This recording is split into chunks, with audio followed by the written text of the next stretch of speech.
I never thought I'd be sharing this story with strangers. Some wounds don't heal, even for a man who's survived 3 tours of duty and 40 years of military service. My name is Colonel James Montgomery, and what I'm about to tell you happened just 6 months ago at what should have been the proudest day of my life, my only daughter's wedding.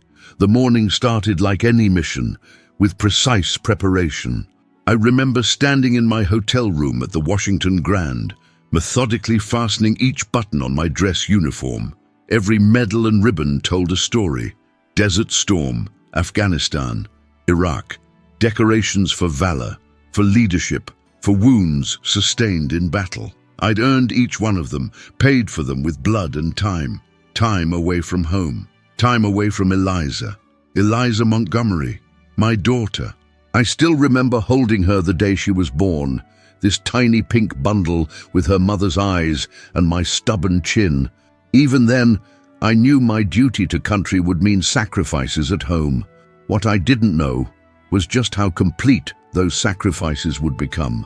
As I adjusted my cap in the mirror, I caught sight of the small photo I keep in my wallet. Eliza at age 7, missing her front teeth, smiling on a swing set I'd assembled during a rare 2-week leave. It was the last time I remember her looking at me with unconditional love. After that came the deployments, the missed birthdays, the Christmas gifts mailed from foreign countries, the divorce.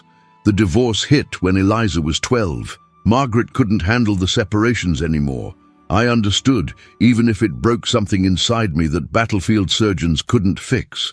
What I didn't understand was how quickly Robert Thompson moved into my house. Robert, a civilian contractor I'd met twice at base functions, a man who had never served, never sacrificed, but who would be there every morning at the breakfast table while I ate MREs in the dust. Still, I did what honorable men do. I continued to provide. More than the court-mandated child support, more than was asked of me. I sent money for Eliza's private school tuition at Greenwood High. I funded her class trips. I established a college fund that would cover any university in the country. I did this while living in sparse base housing, declining promotions that would have meant more deployments, more time away. Everything I did was to try to be there for her, even when I physically couldn't be. And when she graduated law school, a ceremony I attended in full uniform, sitting awkwardly apart from Margaret and Robert, I felt a glimmer of hope. Eliza was an adult now. Perhaps we could build something new, something untainted by the past. Then came Gregory Parker, a lieutenant in the Air Force, stationed at Eagle Ridge Military Academy, a good man from what I could tell. When they got engaged, Eliza called me herself, the first time she'd initiated contact in years. "Dad," she'd said, her voice formal but not cold. "We're getting married in June, at St. Mary's Cathedral in Arlington." I'd gripped the phone tighter. "That's wonderful news, Eliza." A pause. "It's going to be expensive. Gregory wants a big wedding." I understood immediately. This wasn't a reconciliation, it was a financial request. Still, I saw an opportunity. "I'd be honored to pay for your wedding. All of it." That's how I found myself writing a check for $80,000. $80,000, nearly every penny I'd saved over 4 decades of service. Money that could have funded my retirement, purchased a small home somewhere quiet. Instead, it went to flowers and photographers, to a designer dress and a 5-tier cake, to a reception hall at the Washington Grand Hotel that cost more per hour than I'd earned in a week as a young lieutenant. I told myself it was worth it.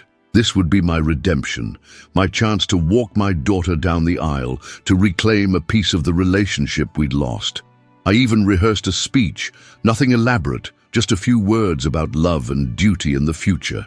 But standing in that hotel room, straightening my uniform one last time, my phone buzzed with a text from General Richardson, my oldest friend and commanding officer. "Heads up, Jim. Something feels off. Thompson's been talking." I dismissed his concern.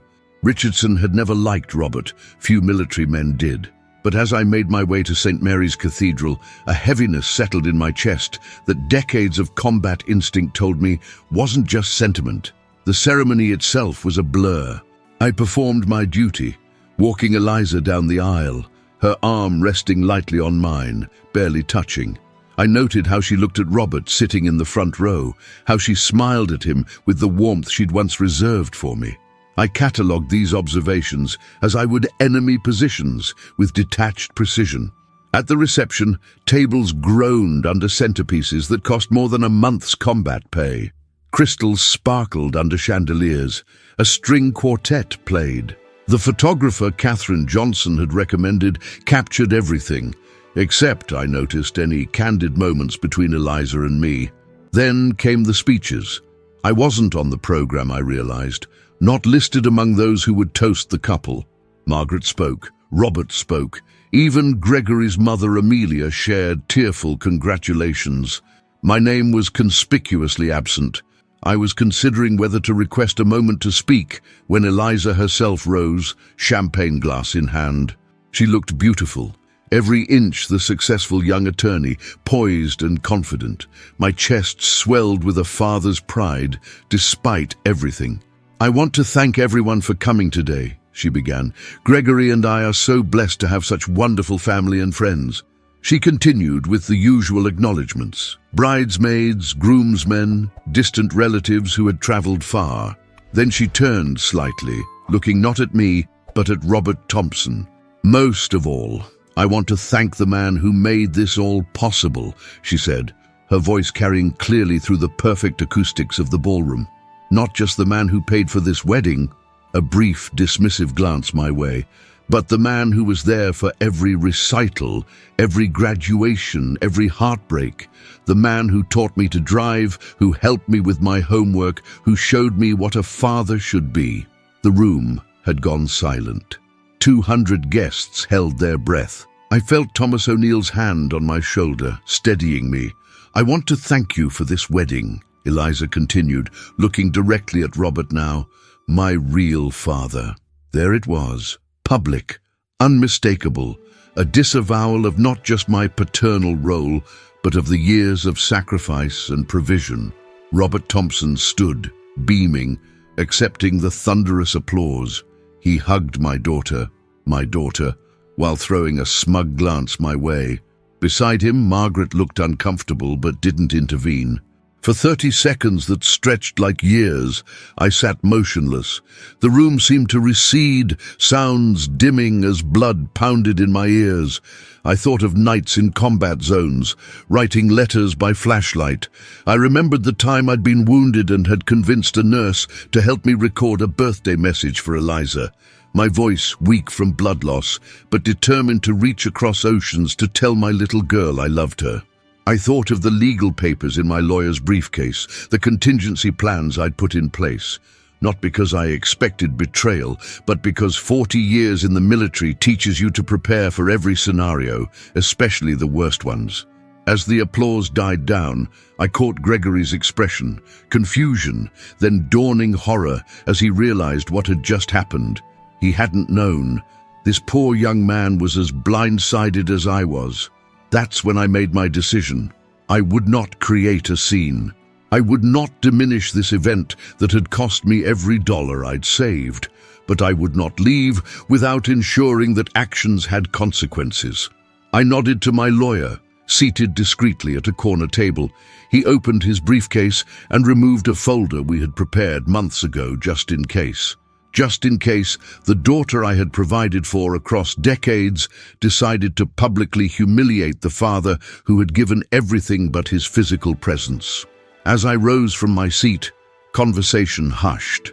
Eyes turned toward me, some curious, some wary, some pitying. I straightened my uniform jacket by reflex, the weight of medals on my chest a reminder of battles fought and won. "I believe," I said, my voice quiet but carrying the authority that had commanded men in war zones, "that I would like to say a few words as well." The room fell silent as I approached the microphone. I could feel 200 pairs of eyes on me, watching the old soldier make his way across the dance floor. My dress shoes clicked against the polished wood, each step measured and deliberate, just as they had been during countless military parades. The string quartet stopped playing mid-note. Even the waitstaff froze with champagne bottles poised over half-filled glasses. I'm not a man accustomed to public speaking outside of military briefings. Those are direct, factual, no room for emotion. But standing there, looking out at a sea of faces ranging from sympathetic to smug, I felt something stirring inside me that decades of discipline couldn't suppress. Margaret, my ex-wife, stared at me with wide eyes that betrayed a hint of fear. She knew me well enough to recognize the slight tightening of my jaw that signaled controlled rage. Robert Thompson, on the other hand, leaned back in his chair, one arm casually draped around Eliza's shoulder, his lips curved in a satisfied smile. He thought he'd won. He thought there was nothing I could do but accept this public humiliation. "I want to thank my daughter for her honesty," I began, my voice steady despite the storm raging inside me. It's not every day a man gets to hear exactly where he stands in such clear terms. From the corner of my eye, I saw Dr. Bennett shift uncomfortably in his seat. He'd counseled me through years of grief over my strained relationship with Eliza, always encouraging me to keep reaching out, to keep trying. I wondered if he now regretted that advice. Many of you know me as Colonel Montgomery, decorated veteran of 3 wars. What you may not know is that throughout my military career, I maintained 2 battlefronts. One abroad, defending this nation, and one at home, trying desperately to remain part of my daughter's life. I paused, taking a sip of water to steady myself. The glass trembled almost imperceptibly in my hand, something only another soldier might notice. When I was deployed to Desert Storm, Eliza was 7 years old. I missed her 8th birthday because I was pinned down by enemy fire in a village whose name most Americans couldn't pronounce. While Robert was taking her to father-daughter dances at Greenwood Elementary, I was writing letters by flashlight, knowing they might be my last words to her if things went wrong. Several military guests nodded in understanding. General Richardson's wife dabbed at her eyes with a napkin. When Eliza graduated high school, as valedictorian, a fact I learned from the program mailed to my base in Afghanistan, I requested special leave. It was denied due to operational necessity. So I sent her a pearl necklace that had belonged to my mother, along with a letter telling her how proud I was. The package was returned unopened. I looked directly at Robert. "Perhaps you can tell me why that happened, Robert, since you were playing the role of real father even then." Robert's smile faltered. Margaret touched his arm in warning. "When Eliza was accepted to law school, I liquidated investments to ensure she would graduate debt-free. I never asked for acknowledgement. I never demanded gratitude. I simply did what fathers do, provided for their children, regardless of cost or convenience." I reached inside my jacket and removed a small notebook, a military issue log I'd kept throughout my career. This contains records of every dollar I sent home over 25 years. Every birthday gift, every Christmas present, every tuition payment and book allowance. It also contains notes about every attempt I made to be present in my daughter's life, despite serving my country thousands of miles away. I flipped through pages, yellowed and worn from years of handling. October 12th, 2004. Called home for Eliza's 16th birthday. Margaret said she was at a sleepover. Left message expressing love and pride. No return call received. June 5, 2008, sent graduation gift and letter requesting to attend ceremony. Letter returned unopened. Attended anyway. Sat in back row. Eliza walked past without acknowledgement. December 25, 2010, Christmas video call attempted. Call accepted, then terminated after 30 seconds. Reason given, family dinner in progress. I closed the notebook and returned it to my pocket. The room was so quiet, you could hear the ice melting in water glasses. Throughout all this, I continued to hope that someday my daughter would understand that absence does not equal abandonment. That serving one's country sometimes means painful sacrifices at home. That every day away was a day I thought about her, worried about her, loved her from afar. My voice almost broke on those last words, but years of command presence held it steady. I looked at Eliza, really looked at her, trying to see past the beautiful bride to the little girl who once rode on my shoulders. And then, 6 months ago, Eliza called to announce her engagement. For the first time in years, she reached out to me directly. I dared to hope this might be a new beginning for us. Gregory shifted uncomfortably beside Eliza. I felt a pang of sympathy for the young man. He had married into a situation he clearly didn't fully understand. When she mentioned the wedding would be expensive, I didn't hesitate. I offered to cover everything, every flower, every canapé, every crystal glass on these tables. Not because I felt obligated, but because I thought, foolishly perhaps, that this gesture might finally bridge the gulf between us. I gestured to my lawyer, who had moved to stand near the main entrance. With a slight nod, he opened his briefcase. I emptied my savings account to provide the $80,000 for this wedding, money that represented decades of service and sacrifice. Money that could have funded my retirement, could have purchased the small fishing cabin I've dreamed about since I was a young lieutenant. Instead, it went to creating this perfect day for my daughter and her husband. Eliza's expression had changed from defiance to uncertainty. Good. She was beginning to sense that something unexpected was coming. What Eliza doesn't know, what Robert and Margaret don't know, is that I've spent enough time around military lawyers to understand how to protect myself from friendly fire. My lawyer began distributing documents to key people in the room. The bride and groom, Robert and Margaret, the wedding planner, even Katherine Johnson, who looked increasingly uncomfortable. 6 months ago, when Eliza asked me to fund this wedding, I had my lawyer draw up what appeared to be standard financial paperwork. Documents that Eliza, despite being an attorney herself, signed without careful review. After all, why would she need to scrutinize paperwork from dear old Dad, the man who had always given without question? I allowed myself a small, tight smile as understanding began to dawn on Robert's face. He grabbed one of the documents and began scanning it frantically. Those papers stipulated that my financial contribution was contingent upon certain conditions, most notably that I would be recognized as Eliza's father in all wedding proceedings. The documents further specified that public disavowal of my paternal role would trigger immediate repayment of all funds, plus damages for emotional distress and public humiliation. The murmuring started then, a wave of whispers sweeping through the ballroom.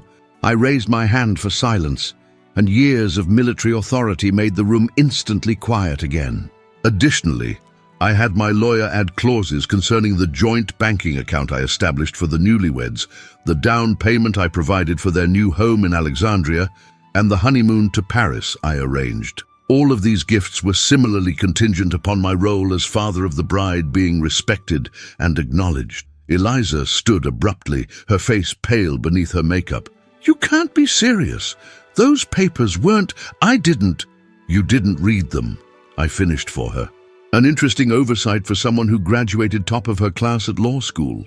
A school, I might add, that cost me $176,000 in tuition alone. My lawyer stepped forward. As Mrs. Parker's public statement clearly constitutes a breach of the agreement, all funds are due for immediate repayment. Furthermore, all additional gifts are hereby rescinded as per Section 4, Paragraph 3 of the agreement. Gregory stood now too, his military training evident in his posture, even in his wedding tuxedo. "Sir, there must be some misunderstanding. Eliza didn't mean..." "Don't speak for me, Gregory!" Eliza snapped, her lawyer's instincts finally kicking in. "This agreement can't possibly be enforceable. It's unconscionable. No court would uphold it." I allowed myself another small smile. "Perhaps you're right. I'm not a lawyer after all. Just a soldier who's learned to prepare for every contingency. But are you prepared for the months of legal battles, the publicity, having your professional colleagues learn how you treated the father who put you through law school? How you publicly humiliated a decorated veteran who sacrificed his family life to serve his country?" The strategic advantage had shifted. Eliza recognized it too. I could see it in her eyes, the same calculation I'd been forced to make on battlefields when the odds suddenly turned against me. But I wasn't finished. This mission had multiple objectives. I nodded to Sergeant O'Neill, who had been sitting quietly at a table near the back. He stood and walked to the screen that had earlier displayed a montage of Eliza's childhood photos. Photos that, I'd noticed with a pang, included none with me. "While we're discussing financial matters," I continued, "perhaps this is a good time to address some irregularities I've discovered over the years." O'Neill connected his phone to the projector system. After a moment of technical adjustment, bank statements appeared on the screen. "These are records of the child support and additional funds I sent for Eliza's care after Margaret and I divorced. As you can see, the amounts were substantial, far exceeding court requirements." O'Neill clicked to the next slide, showing different bank statements, and these are records of transfers from the account where those funds were deposited, Margaret's account, to a separate account, Robert's personal account. The room erupted in gasps and murmurs. Margaret's face had gone ashen. Robert was frantically whispering something in her ear. Over the course of 12 years, approximately $342,000 of money intended for Eliza's upbringing and education was diverted to Robert's personal use. Money that bought his golf club membership at Eagle Ridge Country Club. Money that paid for his Mercedes. Money that funded vacations to Aspen and the Bahamas, vacations Eliza wasn't included on. I turned to Robert directly now. "Is that what real fathers do, Robert? Embezzle funds meant for their children's care?" Margaret stood up shakily. "James, you can't possibly think I knew about this. Robert told me he was investing that money for Eliza's future." I didn't acknowledge her. My focus remained on Robert, who was now looking desperately for an exit. "The military taught me many things, Robert. Patience, strategy, the importance of reconnaissance. While you were playing father to my daughter, I was having my lawyer follow the money, every dollar, every transaction, all documented and verified. Doctor." Bennett chose this moment to stand. As my therapist, he had professional obligations of confidentiality, but we had discussed what he could ethically disclose in this situation. "I've counseled Colonel Montgomery for 15 years, he said, his calm professional voice cutting through the tension. "During that time, he has consistently expressed deep love for his daughter and profound grief over their estrangement. He has shown me hundreds of unopened letters and cards he sent. He has played me voicemails where he identified himself and was immediately hung up on. Throughout it all, he never spoke bitterly of anyone in this room. He only asked how he could better connect with the daughter he loves." Eliza's composure finally cracked. Tears streaked her carefully applied makeup. "Dad, I didn't know. I swear I didn't know about the money. Mom and Robert told me you sent the minimum, that you didn't care." I raised my hand, stopping her mid-sentence. "What you knew or didn't know is no longer relevant. What matters are the choices you made today. You chose to publicly reject me as your father. You chose to humiliate a man who has given everything he could to you, despite the barriers placed between us. And now you will face the consequences of that choice." I straightened my uniform jacket one final time, the medals clinking softly against each other. "As of this moment, all wedding expenses are due for repayment.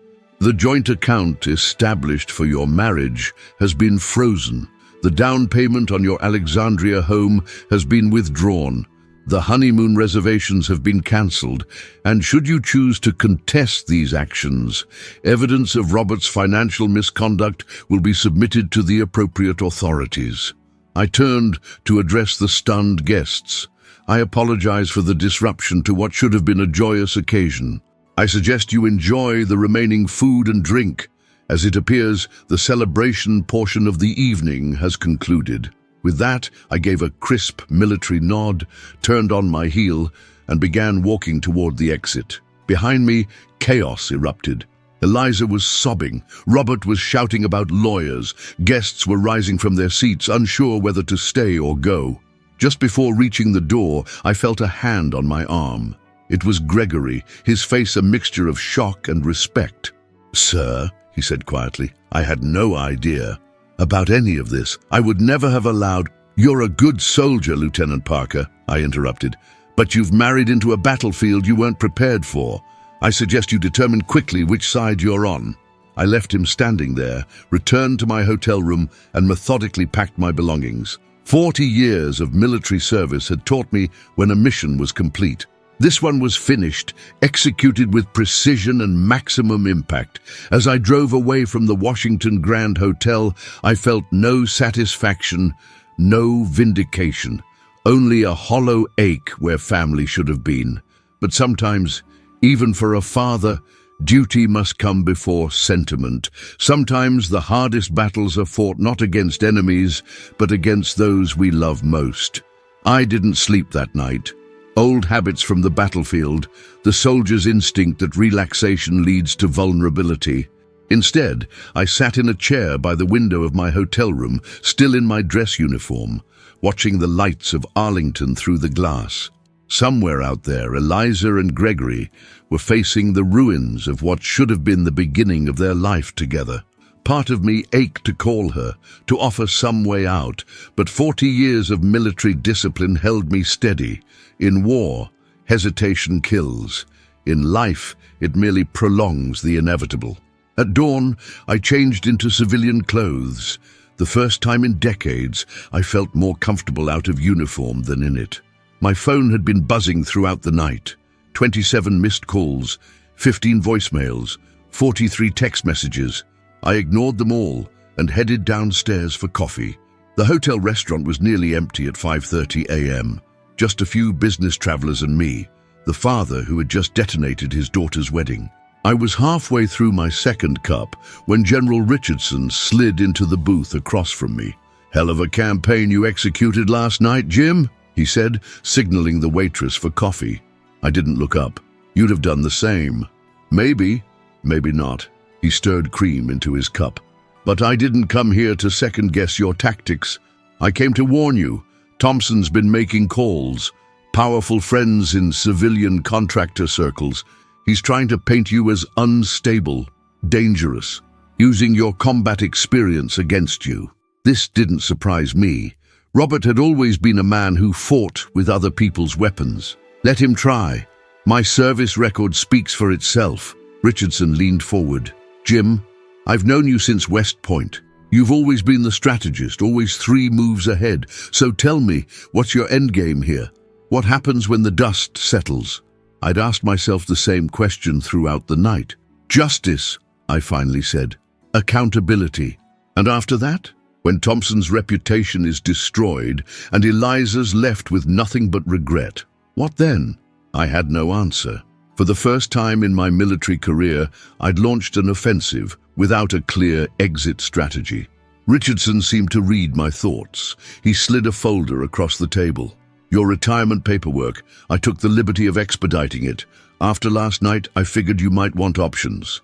From inside was everything I needed to formally end my military career, effective immediately, with full pension and benefits, a clean break, a new beginning. All it required was my signature. "Think about it," Richardson said, rising to leave. "And Jim, whatever you decide, the unit has your back, always." After he left, I sat staring at those papers, remembering the day I'd first put on the uniform.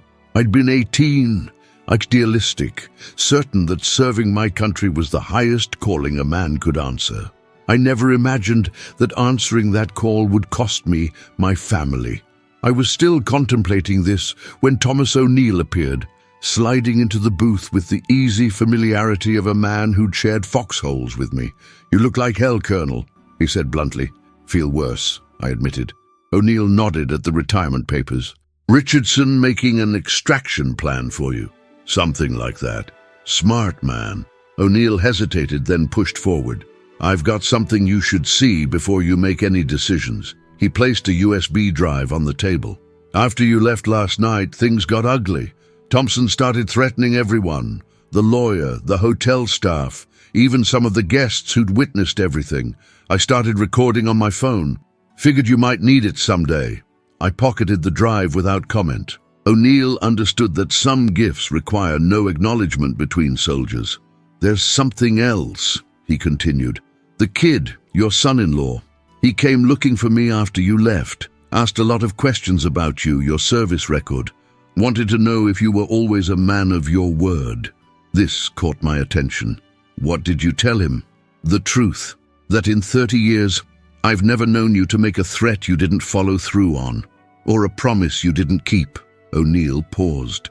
He seemed relieved, oddly enough, said he needed to know what kind of man his father-in-law really was. I turned this information over in my mind, examining it from all angles like a suspicious package in a war zone.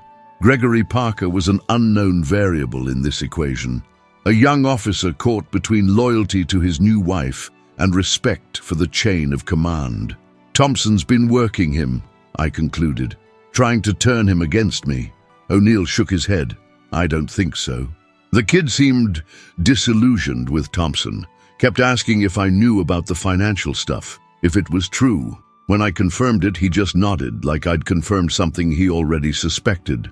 This was an unexpected development. In any military operation, intelligence is crucial. I needed to know more about Gregory Parker's position in this family war. Thanks, Thomas. I owe you. Save it.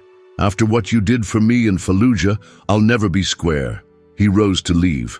Whatever you're planning next, Colonel, just remember, sometimes the best victory is knowing when to withdraw. By noon, the legal machinery I'd set in motion was fully operational. My lawyer called to confirm that freeze orders had been placed on all accounts. The loan repayment demand had been formally served to Eliza at her office. The mortgage company had been notified that the down payment was being retracted. It was all proceeding with the cold efficiency of a well-planned military operation, yet I felt no satisfaction. In the harsh light of day, away from the emotional battlefield of the wedding reception, I questioned my own tactics. Had I gone too far? Had rage and hurt pushed me beyond justice into vengeance? I was contemplating these questions when my phone rang with an unfamiliar number. Against my better judgment, I answered, "Colonel Montgomery?" A young woman's voice, professionally crisp, speaking. "This is Catherine Johnson. I was Eliza's maid of honor. I'm also her colleague at Brennan and Holt's Law." I waited. In negotiations, as in combat, patience often reveals the enemy's position. "I'm calling in my professional capacity," she continued. "Eliza has asked me to represent her in this matter. She has excellent taste in counsel," I replied neutrally. "I assume you've reviewed the documents?" "I have. They're impressively thorough. My firm's senior partners believe they would likely hold up in court, though not without a fight. I didn't expect surrender." Catherine's voice softened slightly. "Colonel, I've known Eliza for years. She's not the person you saw yesterday. Robert Thompson has influenced her perception since childhood. What happened at the wedding wasn't entirely of her making. I'd heard similar excuses in military tribunals. The soldier was just following orders. The civilian was coerced. It rarely changed the outcome. Miss Johnson, I appreciate your call, but if you're seeking leniency—" "I'm seeking understanding," she interrupted.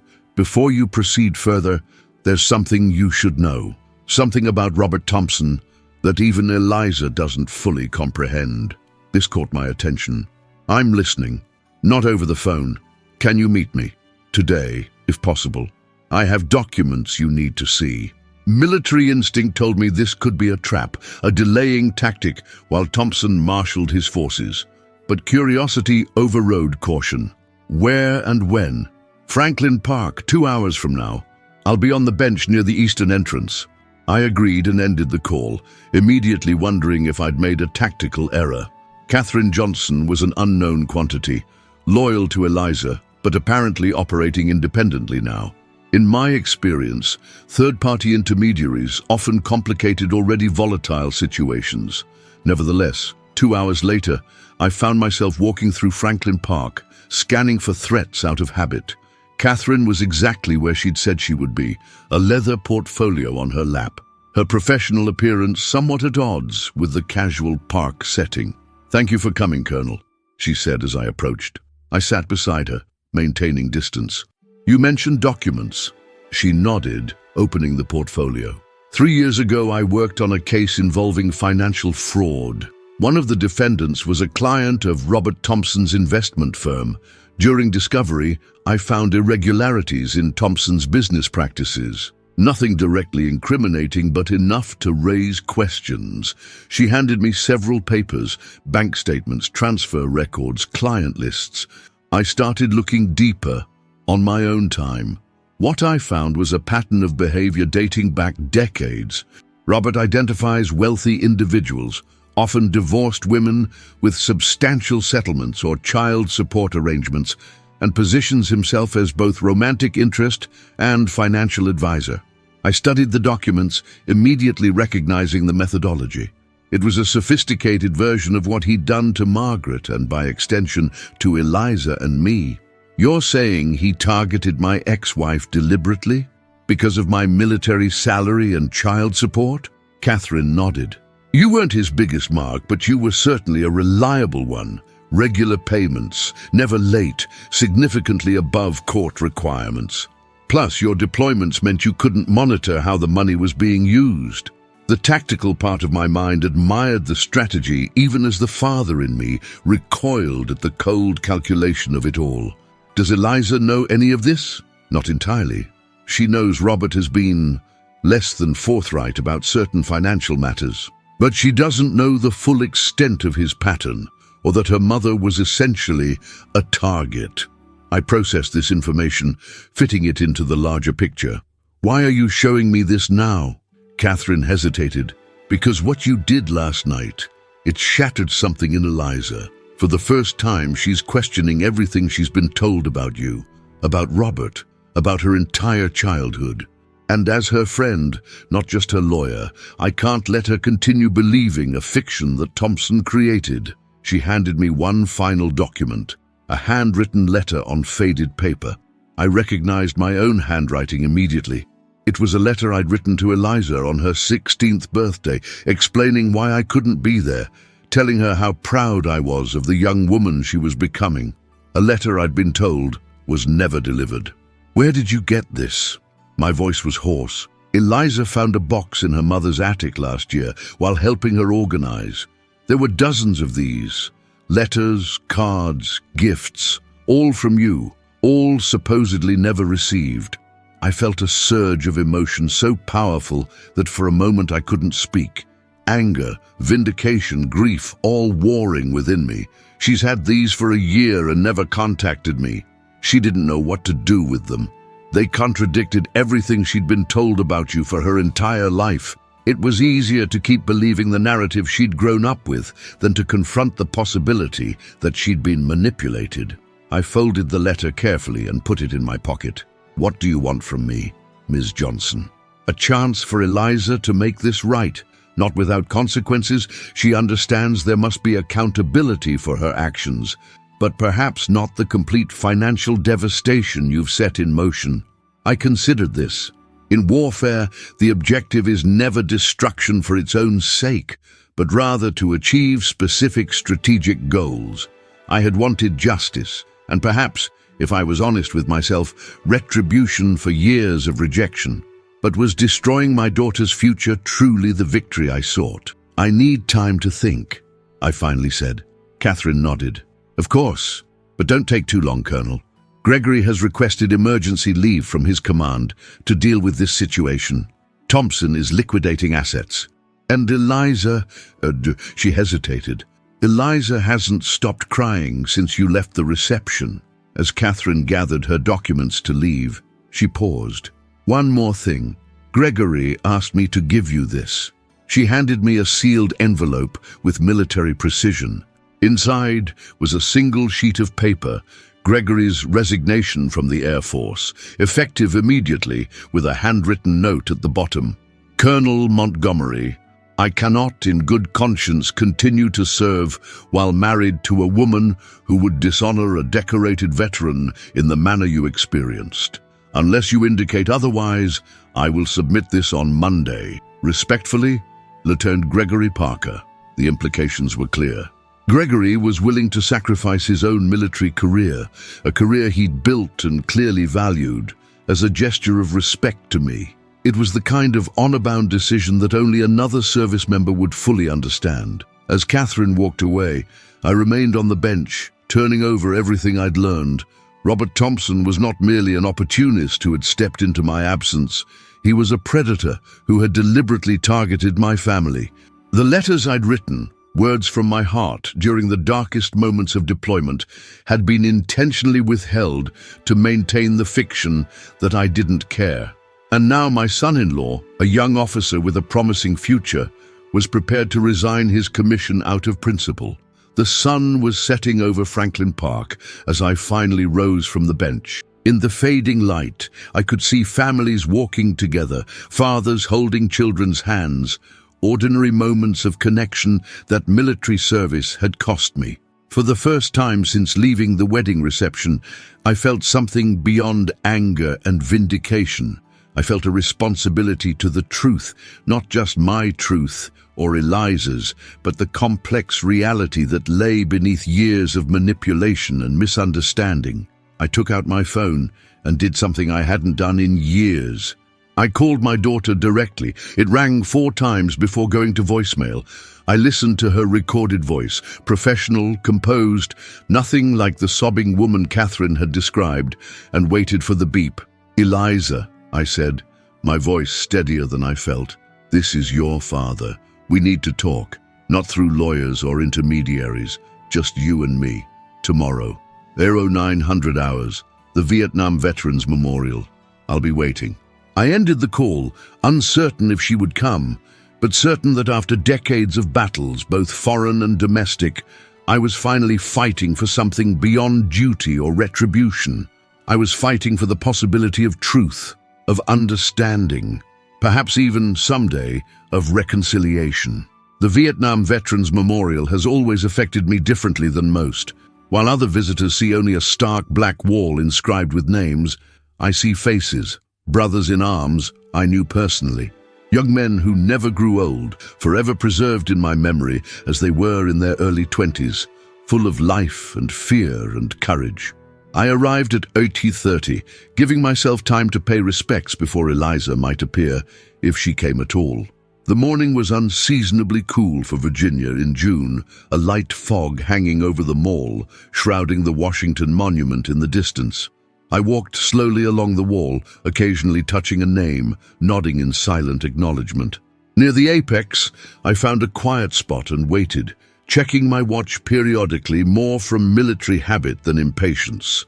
At precisely 0900, I spotted her approaching from the eastern path. Even from a distance, I could see she hadn't slept. Her normally immaculate appearance was disheveled, hair hastily pulled back, clothes wrinkled, dark circles under her eyes. Yet she carried herself with dignity, chin up, shoulders back. In that moment, I recognized something of myself in her, and the realization was both painful and oddly comforting. She stopped a few feet away, maintaining a cautious distance. Neither of us spoke immediately. In combat, the first moments of engagement often determine the entire outcome. I waited, letting her set the terms. "I wasn't sure you'd come," I finally said when the silence had stretched too long. I almost didn't. Her voice was hoarse. "Gregory convinced me." This surprised me. "Gregory?" He said I owed you the courtesy of a face-to-face conversation, at minimum. That in the military, even enemies meet to discuss terms.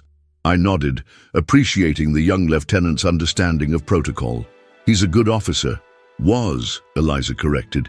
"He submitted his resignation yesterday." I felt a pang of regret. That was unnecessary. That's what I told him. But he said something about honor and respect that I didn't fully understand. She glanced at the memorial wall. "Is that why you chose this place? To remind me of your service?" "No," I replied honestly.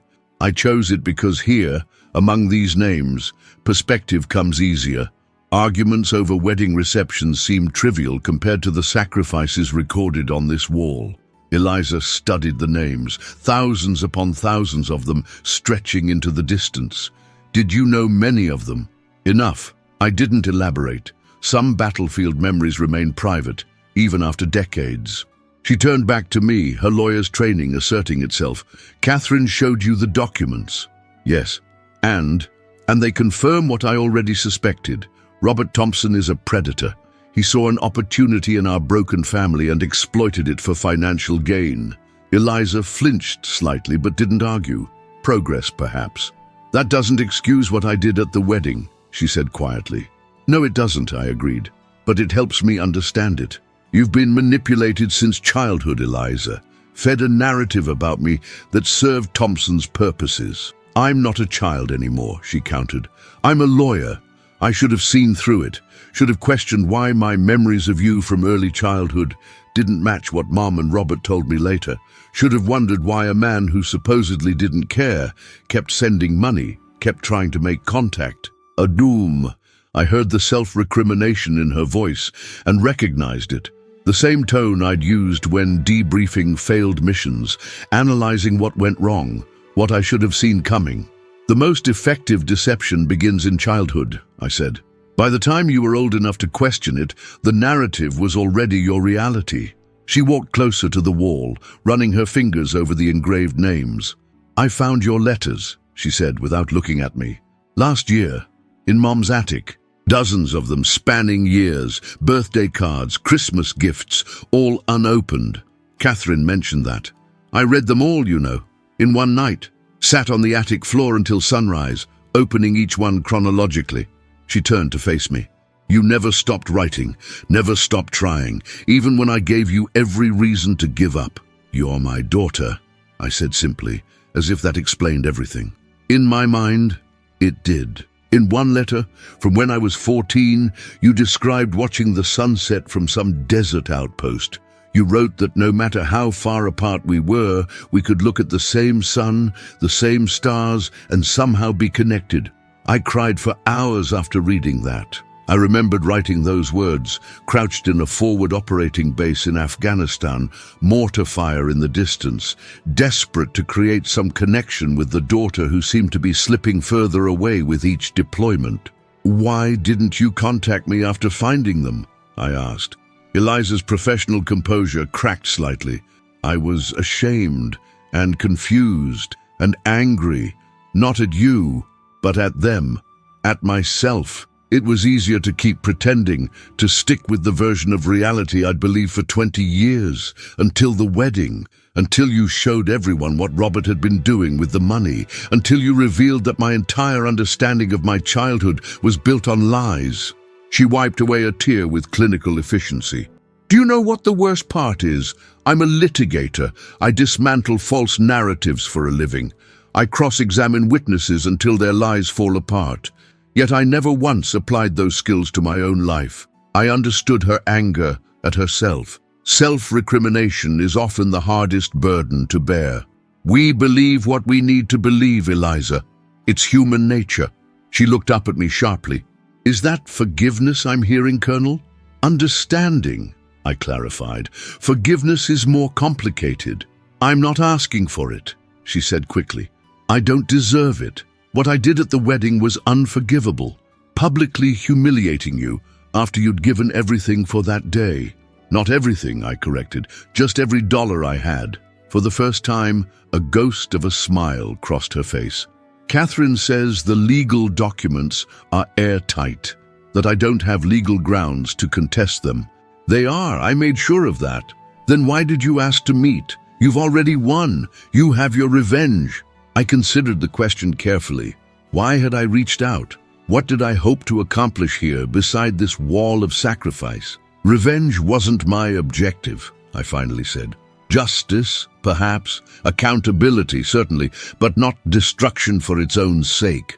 Yet destruction is what you've achieved, she said without rancor. Gregory's military career is over. My professional reputation is damaged. Word of what happened at the wedding has spread through legal circles. And financially, well, I certainly can't repay $80,000 immediately. I'm aware. I paused, choosing my next words carefully, which is why I'm prepared to discuss alternative arrangements. Hope flickered briefly in her eyes, quickly suppressed by the lawyer's caution. What kind of arrangements? Conditional terms. Similar to a military surrender with honor. I'm listening. I outlined what I'd been considering since meeting with Catherine. First, you and Gregory will attend financial counseling. You need to understand exactly what Thompson did and how to prevent it from happening again. She nodded. Second, Gregory withdraws his resignation. He's a good officer with potential. The military needs men like him. He won't agree easily. He feels his honor is compromised. Tell him it's a direct order from a superior officer. He'll understand. And the financial obligations? The $80,000. Here I paused again. This was the crux of it all, the tangible representation of years of rejection and hurt. I'm prepared to convert it from an immediate demand to a structured repayment plan, interest-free, over 10 years. She blinked in surprise. That's extremely generous. Not entirely. There are conditions attached. I made sure I had her full attention. Each payment must be delivered in person, monthly. No electronic transfers, no mailed checks, face-to-face. Understanding dawned in her eyes. You're mandating a relationship. I'm creating an opportunity for one, I corrected. What develops from those meetings is up to us both. She considered this, her analytical mind visibly working through implications. And the house down payment, the honeymoon, the joint account? The house payment remains withdrawn. You and Gregory need to earn that yourselves. The honeymoon is negotiable, perhaps a more modest version. As for the joint account, I'll release those funds on your first anniversary, provided the monthly meetings have been maintained. This feels like a military strategy, she observed. It is. Clear objectives, defined parameters, measurable outcomes. And if I refuse, then nothing changes. The full amount remains due immediately. The legal proceedings continue. Eliza turned back to the memorial wall, silent for a long moment. I let her think, knowing that sometimes silence communicates more effectively than words. There's something else you should know, she finally said. Something I haven't told anyone except Gregory. I waited. I'm pregnant. 8 weeks. She looked down at her still flat stomach. We were going to announce it at the wedding reception, but then the news hit me with unexpected force. A grandchild. A continuation of family I'd assumed was irreparably broken. Boy or girl? I asked, my voice rougher than intended. Too early to know, but I've been thinking. She hesitated. If it's a boy, we might name him James, after his grandfather. The simple statement affected me more profoundly than any battlefield citation or military honor I'd ever received. I turned away briefly, using the memorial wall as an excuse to collect myself. Gregory knows about the pregnancy? She nodded. It's why he's so desperate to resolve this situation. He wants our child to have a family. A whole family, not the fractured one we both grew up with. I understood then why Gregory had been so willing to sacrifice his career, why he had pushed Eliza to meet with me. It wasn't just about honor or military protocol. It was about the future, his child's future. I accept your terms, Eliza said quietly. The monthly meetings, the financial counseling, all of it. Not because I have to, but because I want to try. To understand who you really are, beyond the stories I was told, to give my child a chance to know their grandfather. I nodded, not trusting myself to speak immediately. In combat, unexpected developments require rapid adaptation. This news, this grandchild, changed the battlefield entirely. There's something else I need, I finally said. Something non-negotiable. She tensed slightly. What? Full disclosure about Robert Thompson. Everything you know about his financial dealings, his manipulation, his lies. I want it documented, sworn to and submitted to the proper authorities. You want me to help you destroy him, she said, not as an accusation, but as a statement of fact. I want to ensure he never does to another family what he did to ours. That's not destruction, Eliza. That's protection. She considered this, the attorney weighing legal and ethical implications. It would mean testifying against my mother as well. She may not have known the extent of his schemes, but she was complicit. That's your decision. I'm only asking for the truth about Thompson. After a moment, she nodded. I can do that. I will do that. We stood in silence then, the weight of 20 years of misunderstanding between us, yet somehow lighter than before. Around us, visitors moved quietly along the memorial wall, paying respects, taking rubbings of names, leaving small tokens of remembrance. Gregory wants to meet you, Eliza said suddenly. Properly, not in the chaos of a collapsing wedding reception. He says he needs to understand the man his child will call grandfather. I'd like that, I replied honestly. He's at the hotel now. We could have lunch, the three of us. In the military, I'd learned to recognize turning points in battle, moments when the tide shifts, when what seemed impossible suddenly becomes achievable. This felt like one of those moments. Lunch would be acceptable, I said formally, then allowed myself to add, I'd like to hear more about my grandchild. For the first time, Eliza smiled genuinely. First, there's something I need to say, something I should have said years ago.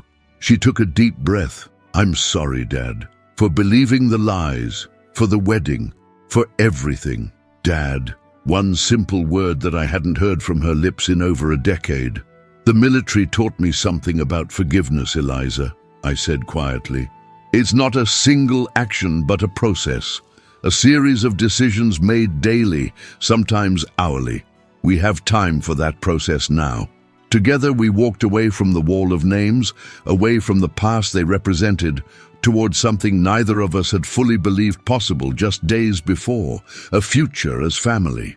As we reached the pathway leading out of the memorial, Eliza paused and looked back at the wall. All those names, all that sacrifice. Did it ever seem worth it? The cost. I considered the question carefully, thinking not just of military sacrifice, but of personal ones as well. Worth is determined not just by what's lost, but by what's preserved, what's protected, what's reclaimed. She nodded slowly, understanding. Then, in a gesture that took me completely by surprise, she reached out and took my hand, squeezing it briefly before letting go. It was a small gesture, tentative and uncertain. But in that moment, it felt like the most significant victory of my life. Lunch with Eliza and Gregory was unlike any tactical engagement I'd ever experienced. We sat at a quiet corner table in the hotel restaurant, three people connected by blood and marriage, yet virtual strangers to one another. The waiter, sensing the tension, approached with caution, as if our table were a designated minefield. Gregory stood when I arrived, military training evident in his posture. He extended his hand formally. Colonel Montgomery, thank you for meeting with us. I assessed him with new eyes, not as my daughter's husband or a junior officer, but as the father of my grandchild. He had steady hands, clear eyes, and the watchful alertness I recognized from years of commanding young men in stressful situations. Lieutenant Parker, I acknowledged, accepting his handshake. I understand congratulations are in order. His eyes widened slightly, darting to Eliza, who nodded confirmation that I knew about the pregnancy. Yes, sir. Thank you, sir. At ease, Lieutenant. We're family now, however complicated that may be. He relaxed marginally, pulling out Eliza's chair before taking his own seat, a small gesture that told me something important about his character. Conversation was stilted at first. We discussed neutral topics, the weather, the hotel's renovation, a recent military ceremony at Arlington, the kind of safe subjects strangers might cover while avoiding deeper waters. But as our meals arrived, Gregory set down his fork and addressed the elephant in the room. Sir, I want you to know I had no idea about Robert Thompson's financial manipulations, or about Eliza's planned speech at the reception. If I had known... I raised a hand, stopping him mid-sentence. You're not responsible for actions taken before you entered this family, Lieutenant. But I am responsible for my own actions going forward, he insisted, which is why I've withdrawn my resignation from the Air Force per your suggestion. A wise decision. Eliza looked between us, bemused. It's strange watching you two, like you're speaking a language I don't quite understand. Military protocol, Gregory explained. There's a clarity to it. Structure, I added. Parameters of respect and responsibility clearly defined. Unlike family relationships, she observed quietly. That simple statement hung in the air between us. She was right, of course. Military chains of command were straightforward compared to the tangled web of family dynamics, especially ours. I've been thinking about your terms, Eliza said, changing the subject. The monthly meetings, the financial counseling. Gregory and I discussed it last night, and we have a counter-proposal. I raised an eyebrow, waiting. In negotiations, patience is often the strongest position. Instead of monthly meetings to deliver payments, we'd like to propose weekly dinners, Sunday evenings perhaps. She paused, then added, regardless of payments or financial obligations. The offer surprised me. I had expected resistance, legal maneuvering, attempts to reduce the burden I'd imposed. Instead, she was suggesting more frequent contact than I'd demanded. That would be acceptable, I said carefully, not wanting to reveal how much the suggestion affected me. And the financial counseling, Gregory added. We'd like you to attend with us, at least initially. Your perspective on what happened, how Thompson operated, would be valuable.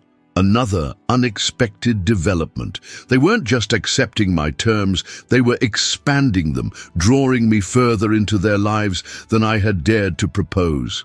I can do that, I agreed. Eliza took a deep breath, as if preparing to dive underwater. And there's one more thing. We've decided to press charges against Robert. Formally. I've already spoken to the district attorney, a former colleague. I'm prepared to testify about everything I know. I studied my daughter's face, seeing determination there and something else, a fierce protectiveness I recognized from my own mirror. That won't be easy, I warned. Thompson has connections. Your mother will likely stand with him. I know, her voice was steady, but I'm not doing this just for us or for the past. I'm doing it for the future. She placed a hand briefly on her stomach. No one will ever manipulate my child the way I was manipulated. No one. In that moment, I saw not just Margaret's features or my own in her face, but something uniquely Eliza. A strength forged from betrayal, a clarity born of painful revelation. The district attorney believes we have a strong case, Gregory added. Especially with the documentation you and Sergeant O'Neill compiled. They're talking about financial fraud, tax evasion, possibly even elder abuse for some of his other victims.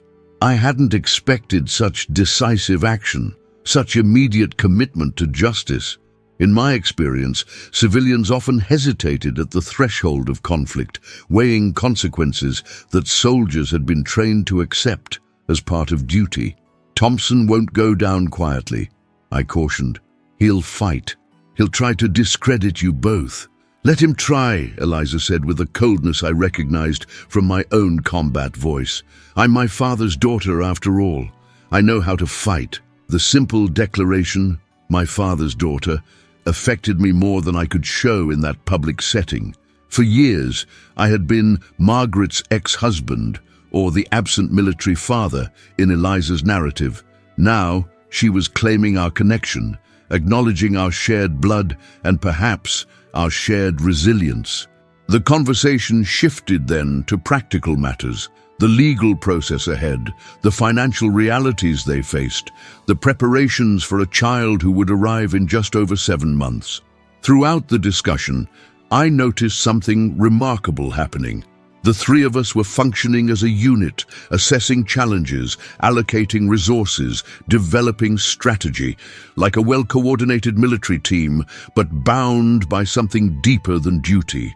As lunch concluded, Gregory excused himself briefly to take a call from his commanding officer, leaving Eliza and me momentarily alone. He's a good man, I observed once Gregory was out of earshot. The best I've ever known, she agreed.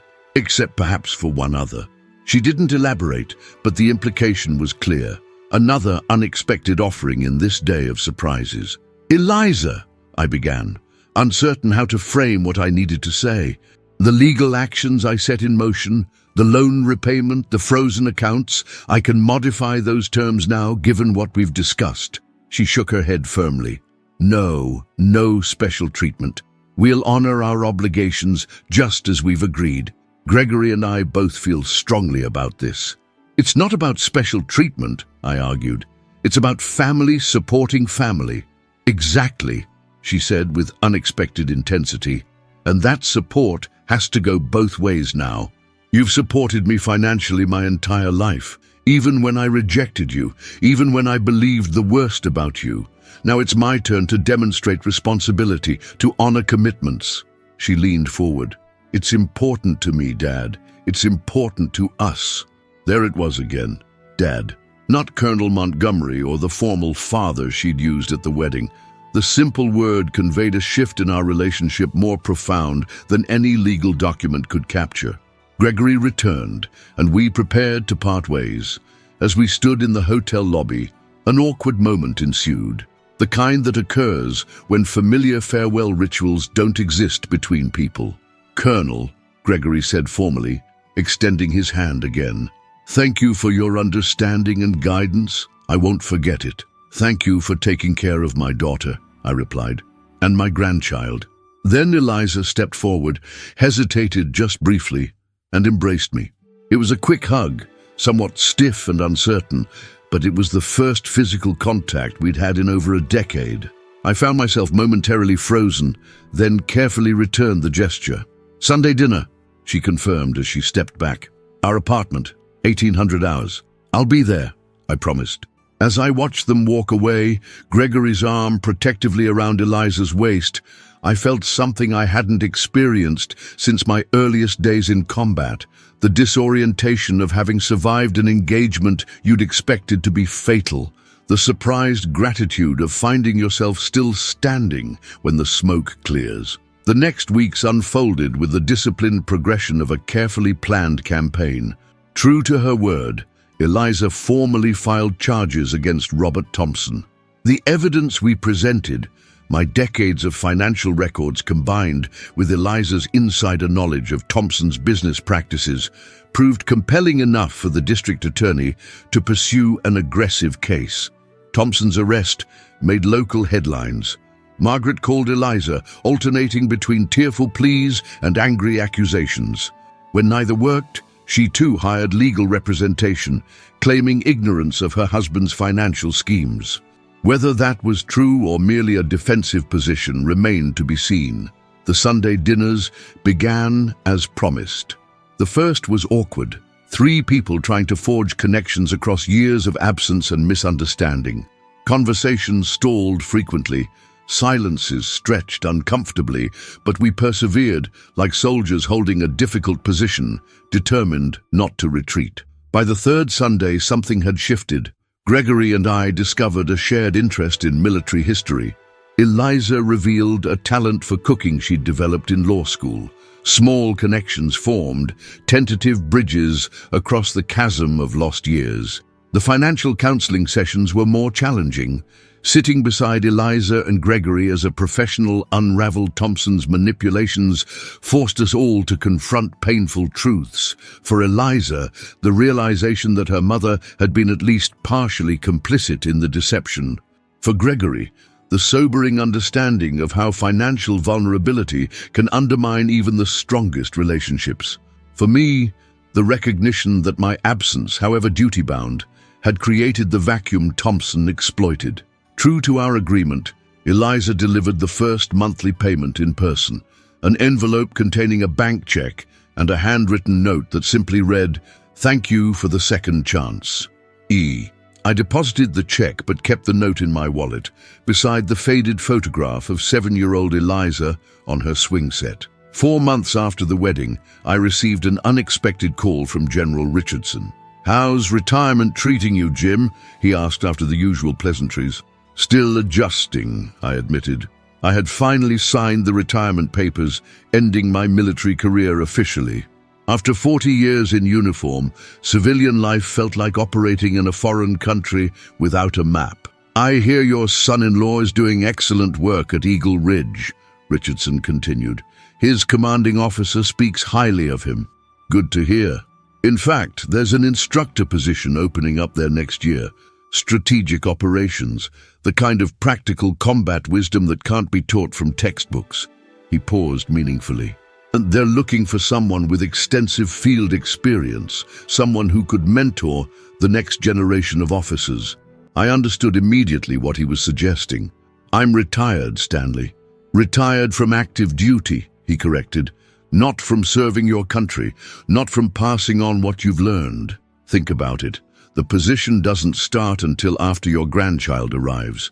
The offer lingered in my mind long after we ended the call.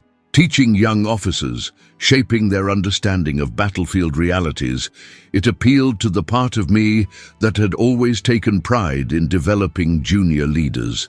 And being near Eliza and Gregory as they started their family, that appealed to a different part of me entirely. 5 months after the wedding debacle, I attended an ultrasound appointment with Eliza and Gregory. Watching the ghostly image of my grandchild on the monitor, a boy, as it turned out, I experienced a wave of emotion unlike anything I'd known in combat. This small life, this continuation of family, represented a future I had nearly abandoned hope of seeing. "James Gregory Montgomery Parker," Eliza announced, looking at me with a mixture of defiance and hope. "If that's all right with you." "More than all right," I managed to respond, my voice uncharacteristically rough. Later that evening, alone in my apartment, I looked at the sonogram printout they'd given me. In the grainy image, I could almost imagine I saw determination in the set of the tiny jaw, resilience in the curl of miniature fingers, traits that had served Montgomery men well in battle and might now serve this child in peace. 6 months to the day after the wedding, Robert Thompson accepted a plea deal, avoiding trial but confessing to multiple counts of financial fraud. He would serve 5 years in federal prison and forfeit most of his assets to repay his victims. Margaret, whether through genuine ignorance or skilled legal maneuvering, avoided criminal charges but lost nearly everything in the divorce proceedings that followed Thompson's plea. Eliza received a call from her mother afterward, the first contact since Thompson's arrest. I was present for the conversation, sitting quietly in Eliza and Gregory's living room, while my daughter listened to whatever justifications or explanations Margaret offered. "I understand you believe that," Eliza finally said, her voice calm but unyielding. "But understanding isn't the same as forgetting or forgiving. Not yet." She paused, listening. "Yes, you can meet your grandson when he's born, but there will be conditions. Rules of engagement, as Dad would say." Her casual reference to me, the easy acknowledgement of our relationship and shared perspective, felt like a medal more meaningful than any I'd earned in uniform. As my grandchild's birth approached, I accepted the teaching position at Eagle Ridge, found an apartment nearby, started building a life that balanced my military expertise with this new role as father and grandfather. Not erasing the past with all its pain and misunderstanding, but building upon it, creating something stronger from broken pieces. Last Sunday, over dinner in their apartment, Eliza handed me an envelope. Inside was another bank check, the 6th monthly payment, and something else, a small silver frame containing the latest ultrasound picture of my grandson. "We had 2 copies made," she explained. "One for us, one for you." Looking at that image, that promise of continuation, of legacy beyond battle scars and broken relationships, I understood something that 40 years of military service had never fully taught me, that some victories aren't won through strength or strategy or even sacrifice, but through the harder, quieter courage of beginning again, of laying down weapons and opening hands, of building where you once would have destroyed. "He has your chin," Gregory observed, looking at the ultrasound. "The Montgomery jaw." "Poor kid," I said, attempting humor to mask emotion. "Strong," Eliza corrected, meeting my eyes directly. "Like his grandfather." In 2 months, James Gregory Montgomery Parker will enter this world. He will never know the battlefield that once raged between his mother and me, will never see the scars of a family divided by absence and deception. We'll know only the hard-won peace we've established, the careful bonds we're strengthening with each Sunday dinner, each honest conversation, each step toward understanding. It isn't the future I imagined when I paid $80,000 for my daughter's wedding. It's better, more real, more worthy of the sacrifices that brought us here. And as a soldier who has seen both victory and defeat, I can tell you with absolute certainty, this is the only battle that ever truly mattered and the only one I'm proud to have won. That was 6 months ago. Today, As I sit in my new office at Eagle Ridge Military Academy, preparing lectures for the next generation of officers, I sometimes find it hard to believe how much has changed since that wedding day. The photograph on my desk isn't of battlefield companions or military ceremonies. It's an image of my grandson, James Gregory Montgomery Parker, now 2 months old. Beside it sits the first letter I've written him, to be opened when he's 18, explaining the journey that brought our family back together. When I look back at what happened at Eliza's wedding, I see it now not as a moment of revenge, but as a necessary battlefield maneuver, painful but decisive action that cleared away years of deception and manipulation. I paid $80,000 for that wedding, expecting it to buy reconciliation. Instead, it purchased something far more valuable: truth. The truth about Robert Thompson, who now serves his sentence in a federal prison, his financial empire dismantled, his victims receiving restitution from his seized assets. The truth about Margaret, who has begun her own journey of accountability, attending therapy sessions and cautiously rebuilding a relationship with our daughter under careful boundaries. The truth about Eliza and me, that the chasm between us was manufactured by others, but maintained by our own pride and pain.